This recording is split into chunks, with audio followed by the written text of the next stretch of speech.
Саламатсыңар балдар. Силер менен кыргыз тили сабагын баштайбыз. Сабакка көңүл буруп отурабыз. Бүгүнкү темабыз 9 класстар үчүн кыргыз тили. Темабыз текст жана анын мүнөздүү белгилери. Тексттин мүнөздүү белгилери төмөнкүлөр. Текст экиден кем эмес сүйлөмдөр аркылуу уюштурулат.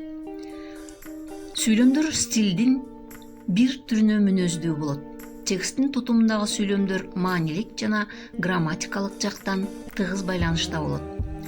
Сүйлөмдөр бири-бирин толуктайт, тактайт, улантат жана жыйынтыктайт. Балдар, ар кандай эле сүйлөмдүн топтому текст боло бербейт. Бир сүйлөмдөн турган тексттер да болушу мүмкүн.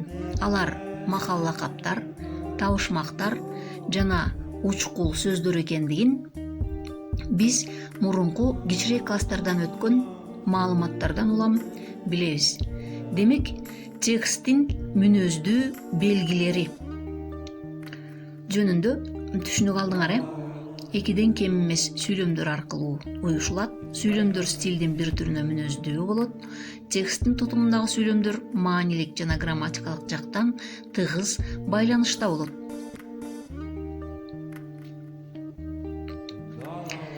Тексттин көркөм аныктамасы. Текст бул кеп эмес. Ал катып калган, өзгөрүүгө дуушар болбоочу адабий чыгарма деген экен улуу жазуучу Марк Твен.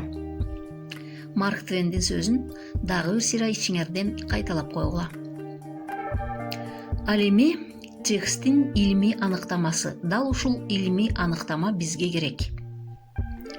Стилдик катышы, тематикалык биримдиги жана грамматикалык түзүлүшү жагынан өз ара тыгыз байланышкан сүйлөмдөрдүн тобу текст болот. Текст тил каражаттарынын негизинде жазуу аркылуу иштелип чыккан кеп чыгармачылыгынын натыйжасы деп билсек болот.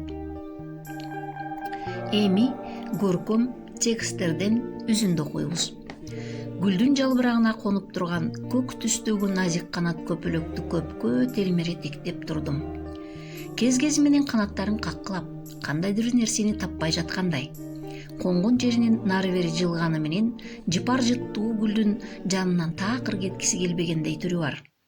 Негедир жанына жакын барып карап тургум келди. Бирок капелет чочутуп жибербейин деген пикирде кайра турган жайыман жылбай көз салууну туура көрдүм. Бардык сөздөрү үнсүз тыбыштар менен башталган текст окулду. Текст көркөм, анан кызыктуу. Бардык сөздөрү үнсүз тыбыштар менен башталган текст окуп көрдүк. Эми назарыңарды экинчи текстке бурабыз.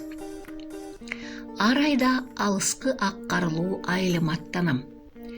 Анткени анда өмүрүмдүн унутулгус ирмемдери өткөн, агылган. Ошондуктан эринбестен адаштырчу азгырыктардан ыраактап, арчалуу элетимде өткөндөрдү элестетип, эс алууну адатка айландыргам. Бардык сөздөрү үндүү тыбыштар менен башталган текст. Эми тексттин дагы бир түрүнө көңүл бурабыз.